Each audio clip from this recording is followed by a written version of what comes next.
vida sentimental. No segundo dia a gente orou do desafio, a gente orou pelos nossos casamentos.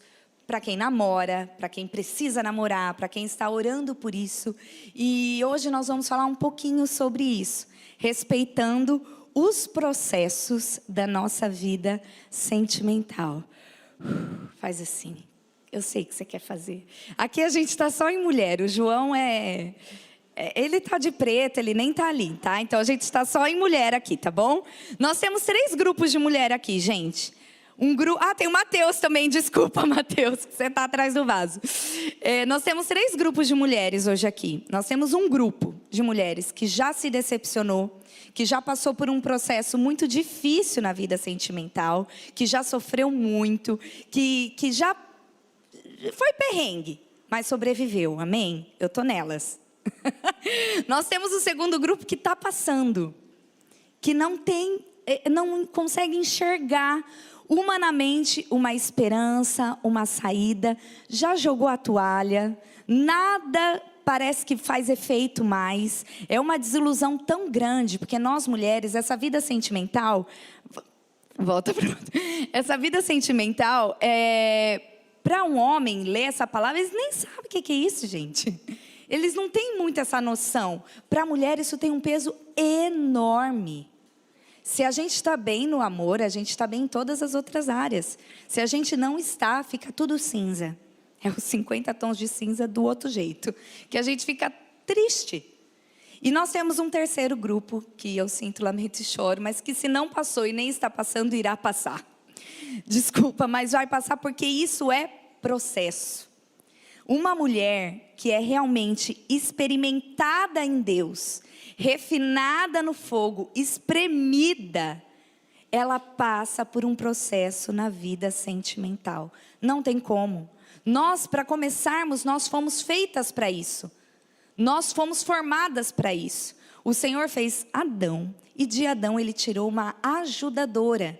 Então está em nós, queremos ajudar alguém, queremos estar ao lado de alguém, queremos caminhar com alguém, está no nosso DNA, na nossa genética feminina. Então esse processo deixa a gente experiente, experimentada mesmo nessa área. E esses processos, se você, deixa eu só tomar uma aguinha aqui. Se você até, por curiosidade, olha só o que o Google, tá? Diz sobre o que é processo. Porque a gente sabe o que é, mas a gente finge que não sabe. Mas vamos lá. É sequência contínua de fatos ou operações que apresentam certa unidade, grave essa palavra, unidade, que se reproduzem com certa regularidade. Andamento, desenvolvimento ou marcha. Gente, essa unidade, ela fala para mim e para você, assim como Paulo escreveu, que todas as coisas cooperam juntamente para o bem. Então são várias coisas para um único bem. Não é bens, é bem, no singular. Todas as coisas cooperam para o bem daqueles que amam a Deus.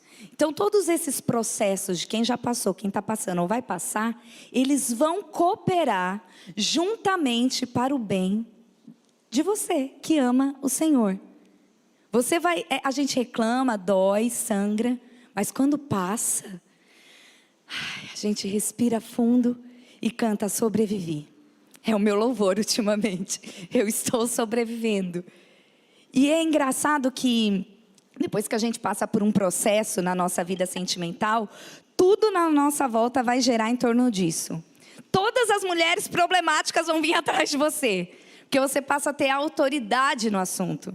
Você já percebeu que medicina é um estudo, né? Uma ciência, medicina. Mas dentro da medicina tem várias especialidades, certo?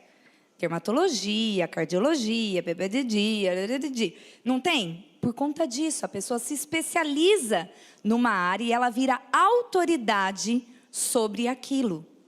Por exemplo, a Fernanda orou aqui por nós hoje. Por que ela orou aqui? Porque Deus deu autoridade para ela na vida sentimental de mulheres. Ela foi experimentada. Hoje ela é ministra de casais, ela ensina mulheres, ela dá aula na escola bíblica. Porque um dia ela passou por um processo. Entende a importância do processo? O processo não dá para a gente terceirizar. Não tem como. A gente pedir para a mãe passar no nosso lugar, até que elas gostariam. Mas não tem como, é a gente que tem que passar. E quanto mais a gente teimar e entender esse processo, mais no processo nós vamos ficar. Quanto mais teimosa a gente for, mais esse processo permanece. A gente não sai dele. O processo ele é literalmente necessário, pedagógico. Ele realmente nos ensina, cura a ferida, nos promovem, mudam os nossos destinos. Eu era uma Juliana antes do meu processo. Hoje eu sou outra Juliana. Eu olho para cá e tenho vergonha dela. Mas o Senhor me refinou no processo. Eu tenho hoje aqui mulheres que passaram comigo por esse processo. E podem... não lembra não, tá, gente? Só vê agora, só. Mas sabem que o processo doeu, sangrou. Mas existiria essa reunião hoje aqui sem aquele processo? Existiria tudo o que a gente está vivendo sem o processo? Entende como o processo, ele alinha o propósito? Eu tinha um propósito de vida, sem sentido, egoísta. Na verdade, não era nem um propósito de vida, era uma coisa pessoal. Era sobre mim, sobre o meu umbigo, e nada mais. Pensa na pessoa mimada. Prazer. Eu não conseguia, era mais forte que eu. Eu tenho tudo para ser, né? Filha única, primeira neta. Eu tinha tudo para ser, mas o Senhor me experimentou no fogo. E hoje eu garanto para você, o processo dói, a gente chora, mas ele vale a pena. Amém? É só a introdução, tá, amadas? Quero que você abra comigo. Enquanto você vai abrindo, quero agradecer a pastora Adriele. A pastora Adriele é pastora na Metodista em Vinhedo. Os nossos encontros do Talmidim, ele é de todas as denominações. A gente tem assembleiana trabalhando, metodista trabalhando, batista, família da fé, tem de tudo. Então fiquem bem à vontade, porque esse é o propósito. Lá no céu a gente vai morar tudo junto, né? Então nós já estamos treinando os usos e costumes para não estranhar depois. Abre aí, gente, em 2 Coríntios, capítulo 10. Quero ler com você a partir do verso 3. Do verso 3 ao 6. Diz assim: pois embora vivamos como homens, não lutamos segundo os padrões humanos. As armas com as quais lutamos não são humanas. Ao contrário, são poderosas em Deus para destruir fortalezas, destruirmos argumentos e toda pretensão que se levanta contra o conhecimento de Deus. E levamos cativo todo pensamento para torná-lo obediente a Cristo. E estaremos prontos para punir todo ato de desobediência, uma vez estando completa a obediência de vocês. Amém? Curve a sua cabeça. Pai, nós estamos diante da Tua palavra, Senhor. Ela é viva, penetrante, ela é chamada de espada, Pai, porque ela é para confrontar, senão ela chamava de travesseiro. Senhor, que o nosso coração esteja preparado para esse confronto, que o Senhor venha nos alinhar, nos ensinar, nos discipular e nos colocar, Senhor, de volta ao prumo da Tua vontade, do Teu propósito, em nome de Jesus. Amém. Gente, Paulo aqui, cada versão aí vai dar um título, né? A minha aqui eu tenho uma que está derrubando barreiras, outro tá que Paulo está defendendo o seu ministério. Mas a verdade é que Paulo aí, escrevendo para a igreja de Coríntios, ele está discipulando, exortando aquele pessoal que estava precisando. E aquele pessoal não é muito diferente de nós. De vez em quando a gente precisa ser discipulada, exortada, ensinada. Amém? E assim como os nossos filhos, que a gente fala, é melhor obedecer do que sacrificar, hoje Deus fala para a gente, é melhor obedecer do que sacrificar.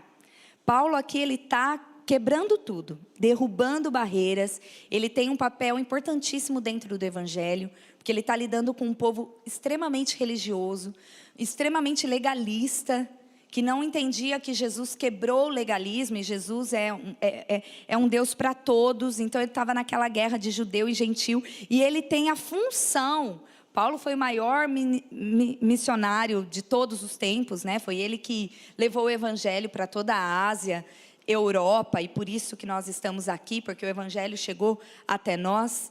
E ele tem esse papel, ele confronta em amor. E hoje o que nós vamos ver, eu separei aqui para vocês 5, eu vou chamar de tópicos, tá? Mas pode ser batata, tô brincando. 5 tópicos para a gente conversar sobre esse texto. Se você quiser anotar, fica à vontade no celular, não tem problema nenhum, tá bom? O primeiro tópico que eu quero falar com vocês é sobre o padrão humano versus realidade bendita. É exatamente o que Paulo está apresentando aqui. Ele pega um padrão que existia, judaísta, um padrão legalista, um padrão que separava as pessoas uma das outras, e ele apresenta uma realidade bendita. E algumas de nós não conseguem entender essa realidade bendita. A gente fica ali dentro do nosso padrão. A gente cresce ouvindo um padrão e a gente vai se ajustando ao padrão. Só que esse padrão, ele sufoca, ele mata, ele te exclui de todo mundo. E essa realidade divina, que é o que eu e você somos, povo eleito, filhas herdeiras, exclusivas, amadas do Pai, foi tudo que foi ministrado hoje aqui.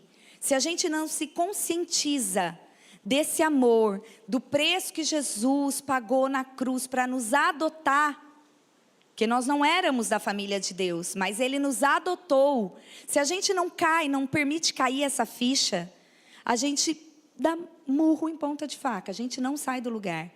Sabe por quê? Porque a gente não descobre a nossa identidade em Cristo. E sabe qual é o problema quando a gente não descobre quem nós somos, a nossa identidade, por que Ele nos criou, qual é o nosso propósito, qual é o nosso chamado? A gente se frustra. A gente vive uma vida de frustração em todas as áreas da vida. Que quando Deus restaura a nossa identidade, Ele restaura por completo. É por completo, é de uma vez. E esse povo eleito, esse povo exclusivo do Senhor, que somos nós precisamos romper esse padrão humano. Sabe, um rompimento mesmo, um corte. E dizer, isso não serve para mim, eu sou diferente. Ah, mas todo mundo faz, mas eu não sou todo mundo. Minha mãe sempre disse isso. Eu não sou todo mundo. Existe um padrão, existe um modismo. Ah, mas toda mulher, todo marido e mulher, cada um tem sua senha, isso é privacidade. Não, isso não é privacidade. Isso não é casamento. Porque casamento é falta de privacidade. Quem aqui vai no banheiro e o marido tomando banho? Não tem privacidade. E nem eles, né? Que a gente vai lá, deixa eu conversar. Agora, tem que conversar agora. Não tem privacidade, mas o celular... Ah, não, mas a minha amiga, cada um tem sua vida. Isso é padrão humano. O que Paulo está nos ensinando aqui, que existe um padrão humano e uma realidade bendita. Olha o que diz no verso 3. Pois embora vivamos como homens, não lutamos segundo os humanos. A nossa pegada é outra. É outra dimensão, é outra realidade. Nós não somos como todo mundo é. Ah, mas a mulher que manda. Tá, mas o nosso padrão não é esse. A nossa realidade divina entende que uma mulher bem posicionada, amada, a gente faz o que quer. Porque a gente é submissa a um marido que nos ama. Entende como é a balança é perfeita? Que na mesma medida que Deus nos manda ser submissa aos nossos maridos, Ele diz aos maridos, amai a vossas esposas, como Cristo amou a igreja. Não é qualquer amor, Ele morreu. Então você é submissa a um cara que morre por você. Aí é fácil ser submissa. E Ele morrer por você também fica fácil. Porque existe cumplicidade. A submissão é outro patamar. Não é submissão como o mundo prega. Eu tenho a última palavra, né? Ainda que eles tenham, ok, né? Mas não é dessa maneira. É sob a missão. A submissão são 2 palavras, a gente divide ela. É estar o casal sob a mesma missão. Esse alinhamento só consegue acontecer quando a gente quebra os padrões humanos e entra numa realidade divina. Padrão em todos os aspectos. Mulher tem que malhar pesado, tem que ser maromba, isso é padrão delas e a gente não consegue. Eu, pelo menos, eu não consigo não comer o pão da tia Ruth hoje, por exemplo, que eu vivo uma outra realidade. Certo? As pessoas se escravizam, não comem, fazem... Para ela tá ok, mas isso é um padrão dela, não serve para mim. Entende como a gente vive uma outra realidade? Mulher tem que trabalhar fora. Mulher que é mulher tem que trabalhar fora. Não, quem disse isso? Isso é um padrão que colocaram. Eu tenho uma cunhada, por exemplo, que trabalhou anos fora. 12 anos de Banco Itaú. Estava super bem. Engravidou, que sair. Gente, a minha cunhada é a mulher mais realizada do mundo. Eu já falei isso algumas vezes, né? E eu acho que ela nunca falei isso para ela. Mas às vezes que a gente viaja junto, eu tenho 2 pessoas que me ajudam em casa, ela não tem ninguém. A toalha dela é muito mais fofa que a minha. Porque ela está exatamente onde ela tinha que estar. Ela ama aquilo. Ela ama, ela vive uma outra realidade. Ela não se enquadra numa caixinha. E vocês estão ouvindo isso de uma mulher que trabalha fora. Então eu não sou contra, porque eu tenho 2 empregos, igual o pai do Cris. Eu tenho 2 empregos. Fora todo o resto. Mas essa é a minha realidade. Eu gosto, eu me sinto bem, realizada. Entende? Como a nossa realidade é completamente diferente. Olha o que Paulo diz aos Gálatas, capítulo 2, verso 20. Eu vivo, mas não vivo mais eu, mas Cristo vive em mim. Quando nós temos esse encontro com Deus, quando nós entendemos a nossa identidade nele, a gente não aceita qualquer coisa. A gente entende que a gente é filha. Sabe? Que a gente tem que ser mimada mesmo. E a gente não aceita resto, sobra. Eu gosto muito de história, de biografia. E eu assisti aquela série The Crown, que fala da história da Inglaterra, da rainha. Depois assisti uns 2, 3 documentários sobre a vida da princesa Diana. Que mulher é aquela, gente? Para se enquadrar dentro de um padrão, ela se matou. Ela virou anorexa, ela se anulou, ela casou sabendo que o marido tinha uma amante, que é a mulher dele hoje, né? Tanto é que até hoje a mulher dele se tornou a mulher oficial dele, por conta de um padrão. Porque a pessoa não consegue entender que ela é livre, que a partir do momento que você recebe Jesus como o único e suficiente Salvador da sua vida, você é livre, você não se enquadra mais em caixinha. Você não tem um padrão a ser seguido. Você vive uma realidade bendita. Nós somos benditas do Senhor. Jesus disse isso. Vocês são benditos do meu Pai. Cordeiros comigo. Sabe o que é isso? Cordeiros. Você imagina, Jesus é herdeiro, ok? Deus, Pai, Jesus, Filho. Ele é herdeiro de Deus. E Ele diz para mim e para você, você é cordeira comigo. O mesmo direito que eu tenho, você tem. Daí a pessoa aceita qualquer relacionamento. Fala se não é para bater. Ela aceita ser humilhada. Ela aceita ser desprezada. Jesus faz tudo isso por ela. E ela se enquadra num padrão. Aceita qualquer coisa. Desce goela abaixo. E isso uma hora explode. Quem já explodiu sabe. Não aguenta. Se a gente não se conscientiza que a nossa realidade bendita é outro nível, a gente vai sempre ter essa falha de identidade. A gente precisa ter uma convicção de quem nós somos. Eu sou filha de Deus, cordeira com Jesus Cristo. E eu não vou aceitar ter uma vida de mesmice, ter um casamento de água com açúcar. Não vou aceitar. Eu não aceito nada menos do que o top. Eu não aceito. Porque foi isso que Jesus fez por mim. Ele deu o seu melhor. E Ele nos promete uma vida e uma vida em abundância. E essa vida em abundância que Ele está dizendo é para hoje, para agora.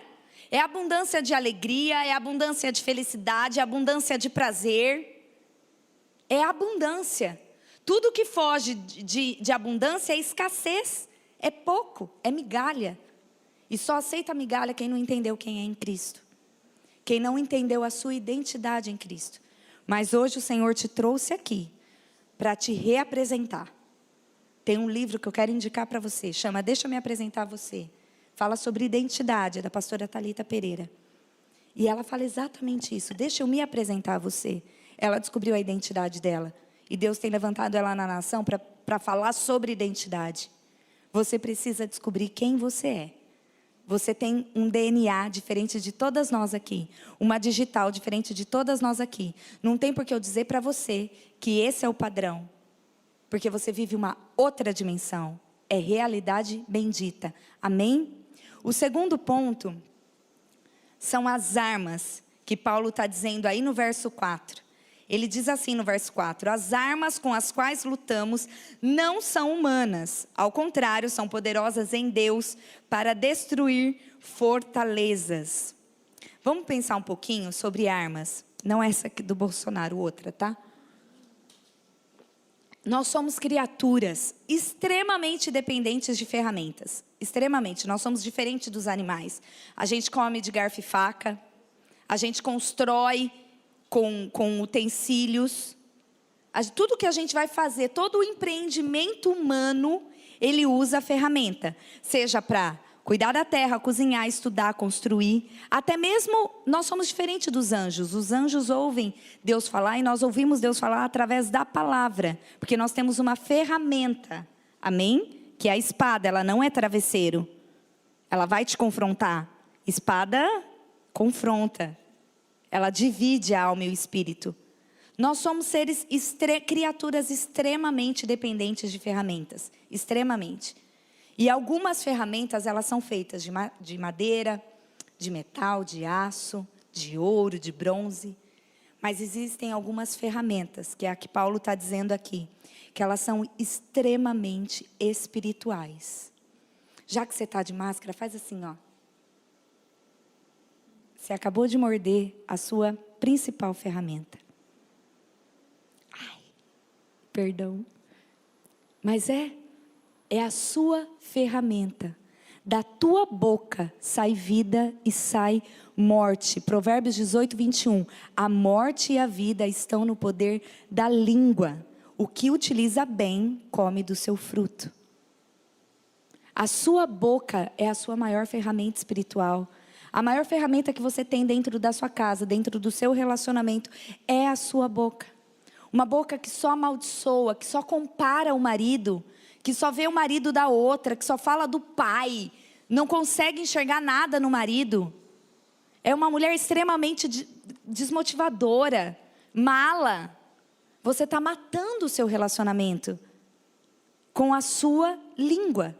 Essas armas que Paulo está dizendo, ele mesmo diz que não são armas como os homens usam. São armas espirituais, porque as nossas guerras, elas são espirituais.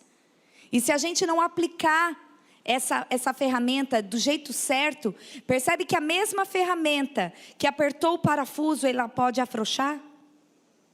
É a mesma ferramenta. Ela aperta e afrouxa a mesma. E se você apertar, fica tudo certinho, tudo ajustado, ninguém cai. Agora, se você afrouxar, cai todo mundo que sentar em cima. Não é assim? Você pode matar a sua casa inteira com a sua língua. Essa mulher que fala, mas não igual nós que fala outra coisa. Sabe, só palavra de morte, só palavra de morte. Eu não sou feliz, nada para mim dá certo. Olha, você é mole igual meu pai. Ou então o contrário, né? Meu pai sim que era homem. Você vai desmotivando o seu marido. Entenda, cada palavra que você libera, essas palavras torpes que você libera, o diabo prepara alguém para falar exatamente o contrário para ele. Entende? Uma professora minha do seminário, Deus deu uma visão para ela, e eu sempre compartilho essa visão, pedi autorização para ela. Ela estava orando por uma menina, e essa menina, ela caía endemoniada todo culto. Era tribulação. E já não estava mais ela já tinha passado no gabinete pastoral de todos os pastores da igreja. Estava muito difícil. E ela começou a orar por essa menina e Deus mostrou para ela. Visivelmente, ela teve uma visão real. E ela via demônios, mirins, demônios pequenininhos, que ela comparou como Minion, que é pequenininho, gordinho assim. E eles andavam em volta dela com bandejas. Sabe como se fosse um trilho, um atrás do outro, assim, sem parar? Todos eles com bandejas. E cada palavra que ela dizia caía nessa bandeja. Olha como é sério isso. Satanás não pode saber o que a gente pensa, mas ele ouve o que a gente fala. Até pensa, irmã, mas não fala. Porque ele vai ouvir. Ele está ao nosso derredor, bramando como leão. Ele não é o leão, porque o leão da tribo de Judá é Jesus Cristo. Mas como ele não tem identidade, ele copia até isso. Então ele brama como um leão. Entende? Então precisa ter muita sabedoria com a sua língua. Profetizar vida para dentro do seu lar. Se não está funcionando, se ele não é, profetiza. Amor, você está lindo, não está, mas você está profetizando. Entende? Se não for real, pelo menos profetizou. Amor, obrigado. Você quer matar, mas você falou obrigado, pronto. Libera. Libera palavras boas. Não só, hoje nós estamos falando de vida sentimental, mas em todas as áreas, com seus filhos. Quantas pessoas frustradas. E daí chegam num consultório, né, de psicólogo, e o psicólogo descobre que a mãe foi a maior desmotivadora desde a infância. Você não vai dar em nada, você é burro, olha lá, deixa eu cair de novo, desastrado. Nunca chame seu filho pelo erro. O seu filho não é um mentiroso. Ele pode ter mentido, mas ele não é um mentiroso. Entende a diferença? Não declara isso para ele. Você é um mentiroso. Não. Filho, você mentiu, mas você não é um mentiroso. Porque o pai da mentira não é o teu pai. Muda toda a situação. Nós estamos em constante guerra espiritual. Para quem gosta de trabalhar com batalha espiritual, não é o meu chamado, mas eu passeio por lá. A gente sabe que você não entra numa guerra espiritual, você já está nela, desde a hora que você nasceu. Bem-vindo ao mundo, bem-vindo à batalha espiritual. É o tempo todo. Então, cuidado com a sua língua. Troque, sabe, palavras. Ainda que você for, morde a língua. Morde, mas não fala. Ainda bem que agora a gente está usando máscara, né? Então a gente está falando um pouco menos. Se estamos em uma guerra que não é humana, as nossas armas também não podem ser humanas. Elas têm que ser espirituais. Outra arma extremamente espiritual é a oração. Já indiquei um livro, agora vou indicar um filme que acredito que a maioria já assistiu. Um Quarto de Guerra. Aquela mulher salvou o casamento dela só na oração. Eu estou lendo o livro dela, eu nem sabia que ela era cristã, né, pastora. Eu estou lendo o livro dela, Uma Batalha Espiritual, uma oração fervente, chama o livro. Comecei a orar ele dentro do avião, porque eu tenho medo de avião. Oração fervente, vamos orar para nada acontecer. Estou apaixonada pelo livro. A oração é uma arma extremamente espiritual. Uma mulher sábia, uma mulher que edifica a sua casa, é uma mulher que ora. E não é essa mulher que ora só dirigindo, cozinhando, ouvindo louvor. Paulo também disse isso, né? Orai continuamente. Mas a gente precisa reservar um tempo de oração. Nós falamos muito ano passado sobre isso no Meet em Casa. Sobre o tempo de oração. Você tem lugar na sua casa para tudo. Para guardar o sapato, para guardar a roupa, para sentar, a televisão. A sala tem um lugar, a cozinha tem um lugar dela, o quarto tem um lugar dela, até os cachorros têm lugar. Mas o lugar onde você ora? O lugar que você, como diz lá em Mateus, fecha a porta e ora. Que lugar é esse? Nesse filme, ela fez do closet dela esse lugar. E Deus restaurou o casamento dela. Deus impediu um adultério dele. Enquanto ela orava, deu uma dor de barriga no homem e ele não conseguiu adulterar. Eu creio nesse tipo de oração, nessa ferramenta espiritual. Porque é isso que Deus faz. Se nós estamos falando de guerra espiritual, a gente tem que se alistar nesse exército espiritual. E fazer como Efésios 6, colocar todo o escudo e ir para a guerra. Imprime Efésios 6 e coloca no seu closet, na hora que você, no seu guarda-roupa, na hora que você se arrumar, você lê Efésios 6 e se veste também da armadura de Deus e vai embora. Entende? Como você tem que ter um lugar, se vocês acompanham o Instagram, o meu Instagram, vocês viram, é muito nítido o que Deus fez na minha vida em todos os sentidos. Eu tinha um canto, quando eu construí lá a casa, eu fiz uma parte de maquiagem, né? Então tem um espelho com luz, a cadeira e as maquiagens embaixo. Hoje o que tem lá é tudo, menos maquiagem. Porque os livros foram tomando espaço daquele lugar. Aquele lugar hoje é para mim o meu canto de oração. É o lugar que eu destinei para o Senhor. Quando o Senhor me deu a oportunidade de projetar isso, eu projetei um quarto de oração e que descesse. Porque eu quero descer a casa do oleiro. E eu disse isso, a arquiteta acho que está pensando até agora que eu sou louca, mas a gente é, né? Crente é um ser a ser estudado. Eu disse, eu quero, mas eu quero que tenha uma escada para baixo. Porque eu quero descer a casa do oleiro. Hoje eu ainda não tenho esse cantinho, mas até isso Deus tem preparado para nós. Eu fiz do meu cantinho, que era algo completamente diferente. Eu fui invadindo. Não tem um batom lá. E eu estou de batom, eles foram para o banheiro. Entende como não é padrão? É outra realidade. E quando a gente começa a entender que uma mulher sábia, que edifica a sua casa, é uma mulher que ora, a gente passa a não abrir mão mais desse tempo. Na nossa agenda tem hora para tudo. A gente almoça todos os dias, certo? Janta às vezes, porque a gente faz dieta. E orar. E ter esse tempo com Deus. E jejuar. Como que ontem o Neto falava sobre algumas colunas da vida do cristão. E ele trouxe isso para nós, uma coluna sensacional, que falava sobre oferta, dízimos e ofertas, oração e jejum. São pilares. Se a gente não tem isso, a gente cai. É pilar que sustenta. É coluna que sustenta. Se nós não tivermos essa coluna, nós vamos ficar falando, dando dicas para vocês de casamento. Vocês vão entrar no curso de casais, que vai começar em agosto, já estou avisando. Vocês vão fazer tudo o que está no alcance de vocês, mas não vai vingar. Porque se vocês não entenderem, se nós não entendermos as armas espirituais, a gente não sai do lugar. Olha o que Efésios 6:12 diz. Porque não temos que lutar contra a carne e sangue. Não adianta bater no marido. Não é ele, tá? Sim, contra os principados, contra as potestades, contra os príncipes das trevas deste século, contra as hostes espirituais da maldade nos lugares celestiais.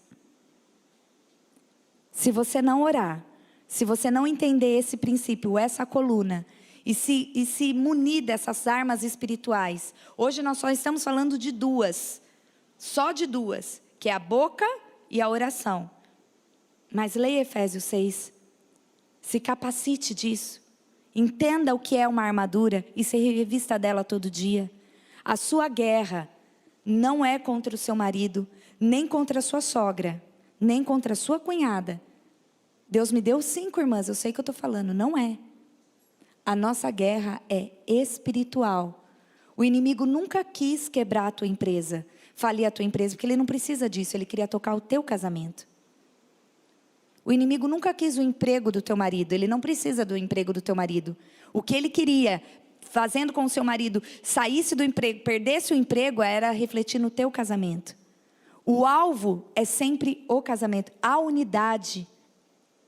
É tão lindo quando a gente pensa no casamento, eu amo falar sobre isso, porque é a mesma comparação com ele. Olha que coisa interessante, Pai, Filho e Espírito Santo, 3 em 1. Quando você se casa, o que você se torna? Uma só carne. Ele nos compara à unidade dele. Então o alvo vai ser o quê?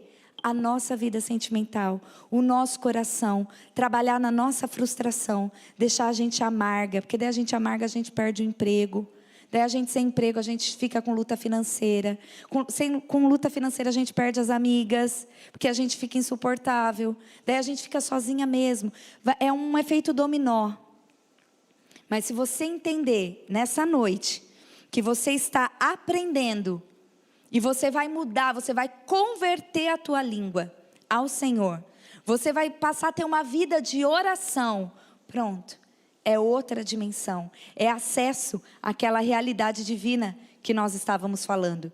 Destruímos argumentos. É o terceiro ponto que eu quero falar com vocês. Está lá no verso 5. que nós lemos, destruímos argumentos e toda pretensão que se levanta contra o conhecimento de Deus. Eu vou ler só até aí, tá? O 5a. Destruímos argumentos. Gente, Satanás, ele não trabalha com ficção. Presta atenção nisso, ele não trabalha com faz de conta. Ele trabalha com coisas reais. Ele usa coisa real, ele soma isso a uma verdade do fato, porque aquele fato literalmente aconteceu, e ele traz para nós uma imaginação. Essa palavra aí no grego, ela é okooma, que é sofisma. Traduzido é sofisma, que é um argumento. O que são sofismas? Argumento, um raciocínio que leva uma pessoa a fortalecer essa opinião. Então a gente começa a dar tanto argumento para ela, que ela passa a acreditar nisso. Ela faz daquilo uma verdade. Ela cria esse sofisma, ela estrutura esse sofisma, essa fortaleza, porque fortaleza é um lugar de refúgio, mas também é um lugar de prisão. A fortaleza é isso também, é uma força interna gigantesca dentro de nós, e que essa força, ela é nutrida e ela é construída por influências humanas e malignas. Sabe do que eu estou falando? Daquilo que virou lei para você. Todas as mulheres na minha família foram traídas. Eu ouço isso direto. Todas as mulheres na minha casa já divorciaram. Eu vou ser só mais uma. Todas as mulheres na minha família morrem daquela mesma doença. Eu estou só esperando a chegar na idade que todas morreram, para eu morrer também. A pessoa, o que Satanás faz? Um fato, que é verdade, ela não está mentindo. Realmente todas as mulheres foram traídas, todas estão no 3º, 4º, 5º, 6º casamento. Essa é uma verdade. Ele soma esse fato a uma verdade e ele cria para nós essa imaginação, esse sofisma, e a gente passa a acreditar nisso piamente. Nada faz a gente mudar, porque aquilo já criou uma fortaleza. Mas hoje, com essas armas que nós conseguimos destruir as fortalezas, destruirmos esses argumentos e toda pretensão que se levanta contra o conhecimento de Deus. A gente precisa entender que isso é uma realidade em muitas casas, em muitas famílias, eu sei disso. Mas nós temos um Deus, que é um Deus geracional. Quando a gente vai lá para os primeiros livros, em Deuteronômio, ele diz para nós que Deus castiga até a 3ª ou 4ª geração, mas Ele abençoa até a 1000ª geração. Você precisa ter ousadia de dizer, foi até aqui na minha família, mas a partir de mim eu estou escrevendo uma nova história. Porque eu reconheci Jesus como um único e suficiente Salvador, eu vou quebrar a maldição hereditária, demônio que vem de pai para filho, não vai ter lugar na minha casa. Porque minha casa é uma casa de oração, a minha língua é uma língua convertida. E isso não vai acontecer no meu casamento. Não é porque minha avó foi divorciada, minha mãe é divorciada, todas as minhas tias que eu vou ser. Isso é um argumento, isso é um sofisma, isso é uma fortaleza que Deus te chamou hoje para entender que você não pode mais falar isso. Se você aceitou Jesus como o único e suficiente Salvador da sua vida, isso tem que ser quebrado em nome de Jesus. Você vive outra realidade, não é o padrão da sua família, não é esse padrão genético, não é, você vive outra realidade. Eu tinha na minha Bíblia, que o ladrão levou, deve estar sendo evangelizado agora, eu tinha 2 fotos, da família toda do meu marido e da minha família. A família do meu marido, gente, se eu fosse olhar, nunca tinha casado. Uma vez eu conheci uma prima dele com 32 anos, a minha idade, que era avó. A mãe dela foi mãe com 16, e ela foi mãe com 16, e a filha foi mãe com 16. Então ela tinha 32 e ela era avó. Todos os irmãos da minha sogra e a minha sogra se divorciaram, todos. Todos se afastaram dos caminhos do Senhor, todos. O divórcio bateu a porta do meu cunhado, mas eu oro incessantemente, Senhor, isso não vai chegar na minha casa, eu vou mudar a minha história, não vai ter divórcio na minha casa, não vai ter na vida do Pedro, não vai ter na vida do Lucas, não vai ter na vida da Maria Luísa, porque a partir de mim eu vou mudar a história, a partir de mim Jesus encontrou lugar para mudar a história. Entende como se divide a história? Assim como existe antes de Cristo e depois de Cristo, quando Jesus nos encontra, divide a nossa história. Era antes da conversão e depois da conversão. Esse sofisma, essa fortaleza, é só com as armas espirituais que nós conseguimos derrotar, que nós conseguimos quebrar. Não é falando isso na frente dos outros, não, ou para a sua sogra, porque isso só vai ofender a irmã. Mas é falando aos pés de Jesus. Pai, tem misericórdia da família do meu marido. E eu quebro, Pai, toda essa maldição hereditária. Acabou ali, não passa mais. Autoridade, não é mimimi. Quem entende a identidade fica audaciosa. Porque o Espírito nos deu autoridade. E Jesus nos deu um espírito de ousadia, de intrepidez. É essas palavras que ele usa. Ousadia, intrepidez, é firmeza. Eu vou fazer de tudo. Não, você não vai fazer de tudo. Você vai declarar. Declarar dia e noite. Na minha casa isso não vai chegar. Lembra do sangue nos umbrais? É isso. O sangue nos umbrais está aí ainda. Passa esse sangue nos umbrais. Sabe o que é o sangue hoje? O sacrifício de Jesus. Pai, o Senhor morreu na cruz. Não é para eu carregar essa turma atrás comigo não, né? Chega. Tenha esse nível de intimidade com Deus. Ele é um pai. Ele é o teu pai. Você é filha, herdeira dele. Filha bendita. Você precisa destruir esses argumentos, esses sofismas que viraram fortalezas dentro da sua mente. E começar a ter outra dimensão. Outra realidade. Ainda no verso 5... diz assim: e levamos cativo todo pensamento para torná-lo obediente a Deus. Levar o pensamento cativo ao Senhor. O que é isso? Cativo é cativeiro, é prisão mesmo, é acorrentar. Certo? Cativo é isso. Levar o meu pensamento cativo ao Senhor é prender tudo que passa nessa cabeça só nele. Os pensamentos, a nossa mente, ela tem acesso direto ao nosso coração. A gente precisa cortar esses pensamentos, amarrar esses pensamentos, deixar ele cativo ao Senhor. Levar cativo todo pensamento. Sabe que pensamento é esse? E se eu tivesse casado com o outro? Você tem 10 anos de casado, mas você está pensando na possibilidade de você tivesse casado com o outro. Daí você entra no Instagram, vai stalkear ele, a mulher dele hoje, os filhos dele. Isso é um atraso de vida. Esse pensamento, ele tem acesso direto ao teu coração. O teu casamento nunca vai deslanchar desse jeito. Porque você não corta esse pensamento. Pelo contrário, você alimenta esse pensamento. E se eu tivesse feito aquilo, você não fez. Mas aquela oportunidade perdida passou. Entende como não sai do lugar? Você fica só ruminando aquilo. Aquilo não te leva a lugar nenhum. Filipenses vai dizer assim: mas hoje uma coisa eu faço, esquecendo-me das coisas que para trás ficam e avançando para que estão adiante. Prossigo para o alvo, a fim de ganhar o prêmio do chamado celestial de Cristo Jesus, que está nele. Esquecendo as coisas para trás. Levar o pensamento cativo é parar de viver o passado. O passado é passado. Por isso que hoje chama presente, porque é um presente que o Senhor está te dando, para você abrir o laço e desfrutar dele. Quando a Bíblia vai dizer para nós que nada nos separa do amor de Deus, ele fala várias coisas: a altura, a profundidade. E ele vai falando e vai falando, o presente e o porvir. Ele não menciona o passado, porque o passado te distancia do amor de Deus. Ele te atrapalha. Levar o teu pensamento cativo a Deus é isso. É colocar essa mão santa na tua cabeça e falar: Pai, eu não quero mais pensar nisso. Nas possibilidades que seriam. No que seria da minha vida se eu tivesse com a X pessoa. Se eu não tivesse casado com esse irmão, mas agora casei. Tira, Jesus, de mim esses pensamentos. Eu levo os meus pensamentos cativo a Ti. Eu quero pensar o que o Senhor pensa. Eu quero viver o que o Senhor tem para eu viver.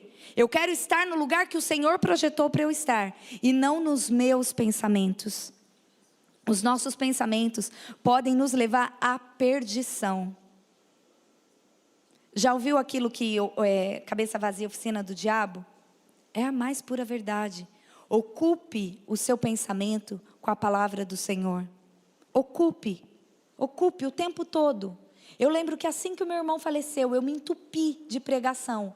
Tinha hora que eu não sabia nem quem eu era mais, chamando Jesus de Genésio.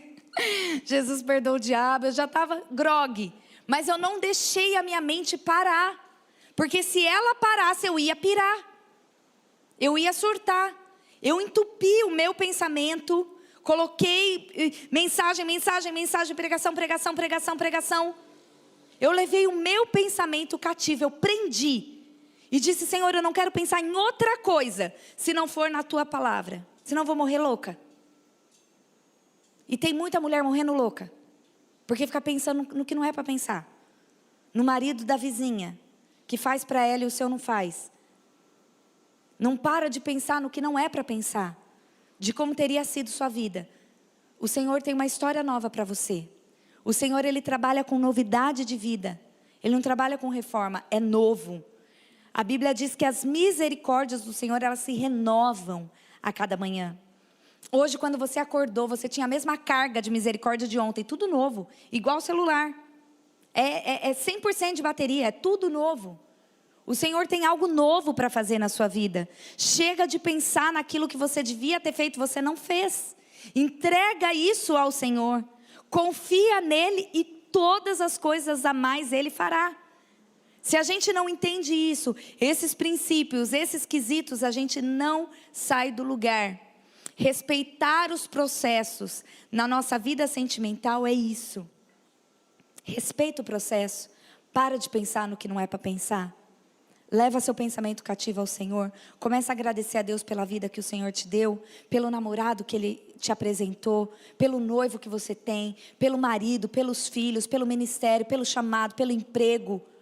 Ora, agradece, um coração cheio de gratidão ao Senhor. Ocupe essa mente. Quando chegou a pandemia, eu fiz um filtro no meu Instagram, enorme. Eu deixei de seguir todas as à toas, todas. Falei, Senhor, eu até gosto, porque elas, eu não tenho mais tanto tempo, então, querendo ou não, elas falam para mim aquilo que está rolando no mundo da moda, que ainda é o ambiente que eu trabalho, que eu vivo. Mas eu fui, sabe, eu falei, não, Senhor, o Senhor vai cuidar de tudo. Eu não aguentava nem a voz delas mais, eu fiz um filtro, porque eu queria e quero todos os dias levar cativo o meu pensamento ao Senhor. Sabe isso que você vive a vida do outro? Você entra na vida do outro, você não consegue olhar para a sua. Você não consegue ser grata por aquilo que o Senhor te deu. Pode acreditar que o Senhor te deu um baita marido. Um homem de Deus, que você precisa ser a ajudadora dele. Quando a gente muda, tudo muda. Muda em casa para ver se ele não muda.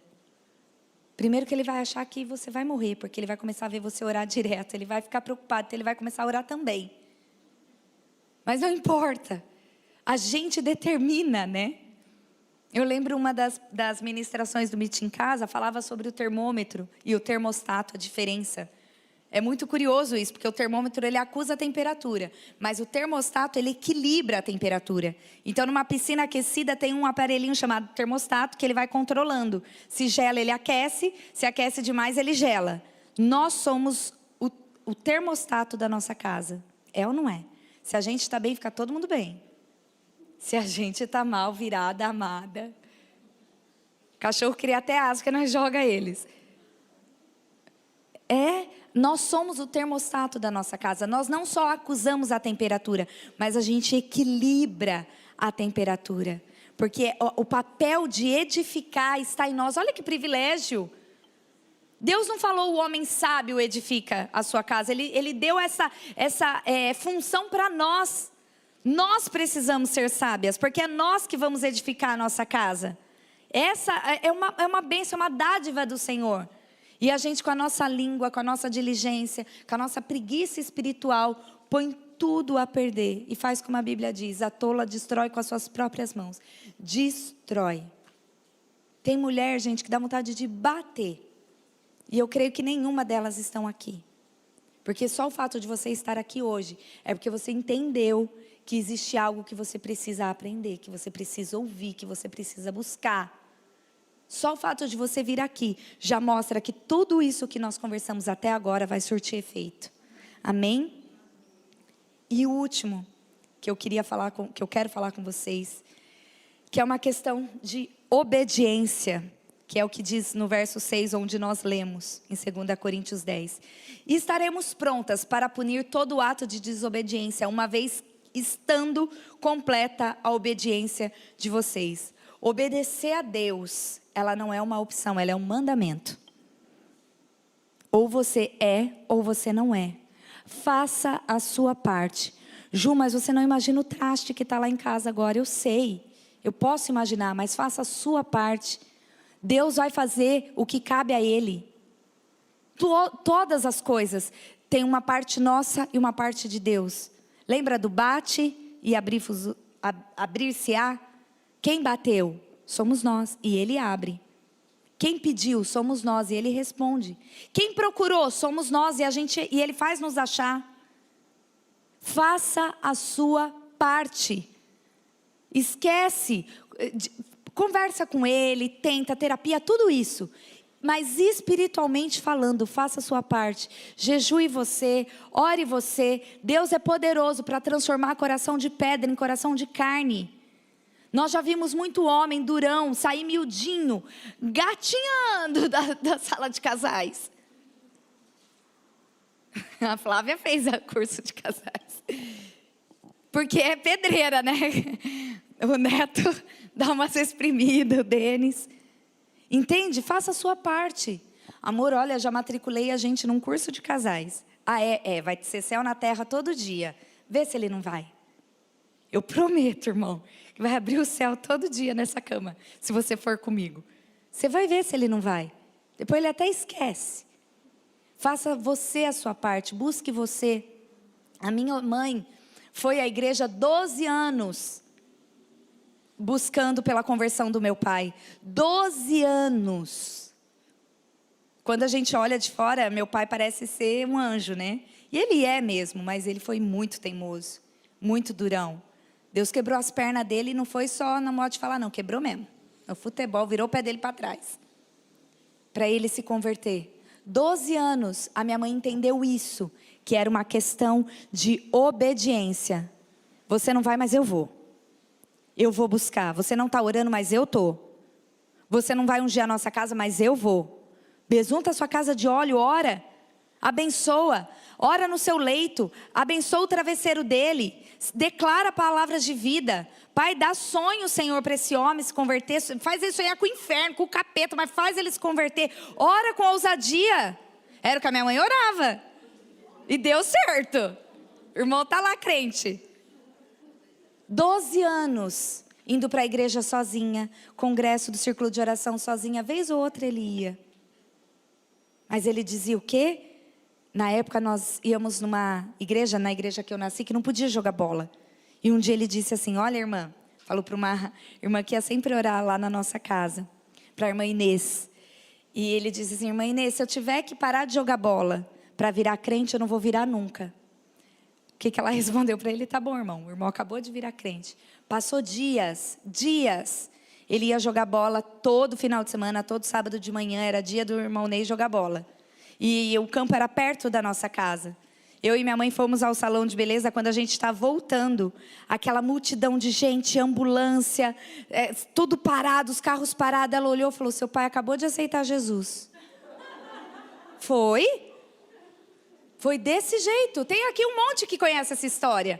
As irmãs estão lá atrás, conhecem toda essa história. O pé dele virou para trás, igual aquele personagem de folclore. O joelho dele acabou, destruiu. O médico disse para ele, nunca mais você vai jogar bola. O irmão aceitou Jesus. Olha o poder da língua. Olha o poder da língua. Entende? A bola, não vou entrar nesse mérito porque era proibido, não, mas foi a condição que ele colocou. Se é condição, Deus quebra mesmo. Se é esse o problema, você vai ver. Eu não vou... O que a gente vê de história assim... eu não vou na igreja, porque nesse horário eu trabalho. Dá 2 meses o irmão muda de emprego, muda de horário. Põe uma condição para você ver. Porque não adianta, como a pastora Adriele ministrou aqui, o espaço que Deus tem para suprir no nosso coração é só dele. Obedecer não é opcional. João 14, 21. Quem tem os meus mandamentos e lhes obedece, ou seja, obedece os mandamentos, esse é o que me ama. Não adianta você falar que ama o Senhor se você não obedece. É da boca para fora.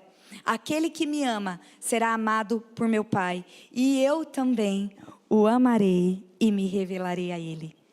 Obedecer ao Senhor é uma questão de mandamento, não é opcional.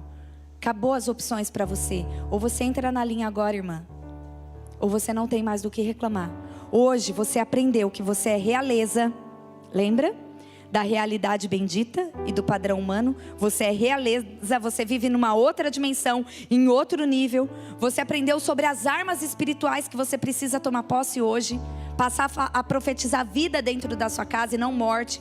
A sua casa tem que ser um pedacinho do céu e não do cemitério. Seu marido precisa ter prazer em ir na tua casa. Conversando com casais, eu e o Neto, no aconselhamento, a gente ouve que triste. O homem fala na frente da mulher: eu faço hora extra mesmo, porque eu prefiro ficar lá no meu trabalho do que chegar em casa. Porque a mulher transforma a casa num pedaço do cemitério e não num pedacinho do céu. Entende? Você hoje aprendeu essas armas, as duas armas, estou até com a mão aqui, ó. As duas armas, que é a sua língua e é joelho no chão. Jejum e oração, joelho no chão para vencer a tribulação. Já dizia o corinho nosso, né, Bi? É assim, não tem outra, não tem receita, não tem beabá. Assim como foi na palavra de autoestima, que todo mundo veio aqui achando que a gente ia ensinar 10 passos para você se sentir bem, se olhar no espelho, 3 frases, você falar de manhã, 3 à tarde, 3 à noite, tomou chibata. Hoje é a mesma coisa. Respeitar os processos na vida sentimental é se posicionar, entender o seu lugar de realeza, de mulher que está numa guerra espiritual e usar as armas espirituais. Você entendeu que você precisa destruir os argumentos, as sentenças humanas que jogaram para você. A sogra, a vizinha, todo mundo, seu pai era assim também. Refaz essa história, põe um ponto final. Começa a dizer: tudo bem, eu sei, foi assim, né? Não, mas sabe o que é? Eu aceitei Jesus. Ele mudou minha história.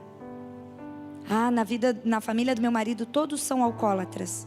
Mas meu marido não é. Meu marido é um homem santo. É um homem de Deus. Eu mudei a história. Eu destruí argumentos, sentenças humanas que colocaram em mim. E eu levo o tempo inteiro o meu pensamento cativo ao Senhor.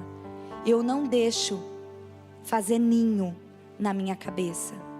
Eu não deixo rondar na minha cabeça. Eu blindo a minha cabeça. Eu ponho o capacete de Efésios 6 e vou para a guerra. E não deixo a minha mente ser afetada. Amém? É essa palavra que o Senhor nos deu para o dia de hoje. Todas as vezes é um conflito para mim. Porque eu adoraria pregar o amor. Mas é o que o Senhor tem para hoje. É a porção que Ele tem para hoje. É alinhamento. É exortação. E é te colocar de volta no prumo. Você pode edificar ou destruir a sua casa. Você só precisa escolher de que lado você vai ficar.